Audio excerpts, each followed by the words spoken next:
Hey guys, welcome back to my channel. Day before yesterday, I posted kulfi ఎలా తయారు చేసుకోవాలో in a healthy way.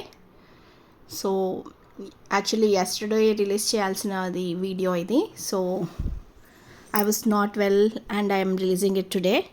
So with few ingredients ఎలా చేసుకోవాలో చూద్దాము. ముందుగా కాజు, బాదాం, ఇంకా డేట్స్, సీడ్లెస్ డేట్స్ ఒక బౌల్లో 1 అవర్ వరకు సోక్ చేసుకోవాలి కొన్ని వాటర్ వేసి. ఆఫ్టర్ 1 అవర్ అది మిక్సీ జార్లోకి తీసుకొనేసి కొన్ని పాలు యాడ్ చేస్తూ స్మూత్ ఇలా పోరింగ్ కన్సిస్టెన్సీలో చేసుకొని మనం ఐస్ ట్రేలో పెట్టుకొనేసి ఒక 8 అవర్స్ రెఫ్రిజిరేట్ చేసుకోవాలి.